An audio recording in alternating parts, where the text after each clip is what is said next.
ചെറുപ്പത്തിൽ ക്രിക്കറ്റ് കളിച്ചതിന് നിരന്തരം പിതാവിന്റെ തല്ലുകൊള്ളേണ്ടി വന്ന ഒരു ബാലനുണ്ട്. പഠിക്കാൻ പറഞ്ഞാൽ അത് ചെയ്യില്ല.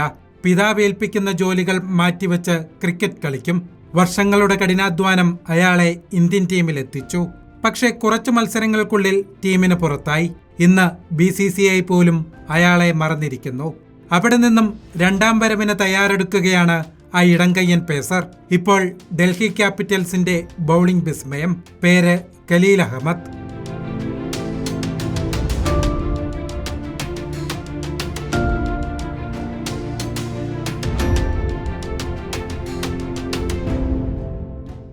സീസണിൽ ചെന്നൈ ആദ്യ തോൽവി നേരിട്ട മത്സരം.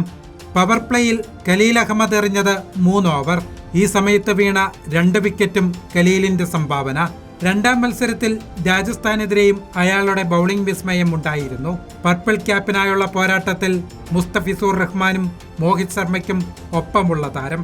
ചെന്നൈയെ തോൽപ്പിച്ച ശേഷം ഖലീൽ തന്റെ ആഗ്രഹം തുറന്നു പറഞ്ഞു. തനിക്ക് ഇന്ത്യൻ ടീമിൽ തിരികെ എത്തണം. ഈ സീസണിൽ ആഭ്യന്തര ക്രിക്കറ്റിൽ താൻ നന്നായി കഠിനാധ്വാനം ചെയ്തു. കഴിഞ്ഞ 6 മാസത്തിൽ ഒരുപാട് മത്സരങ്ങൾ കളിച്ചു. ഇത് ബൗളിംഗിലെ പോരായ്മകൾ മനസ്സിലാക്കാൻ സഹായകരമായി.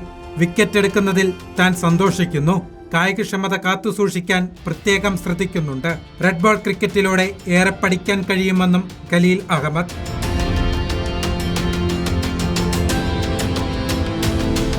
ഇനി അയാൾക്ക് മുമ്പിൽ ഒരു കടമ്പ മാത്രം. BCCI അയാളെ ശ്രദ്ധിക്കണം. എങ്കിൽ 26-കാരൻ താരം നീലക്കുപ്പായത്തിൽ തിരിച്ചു വരും.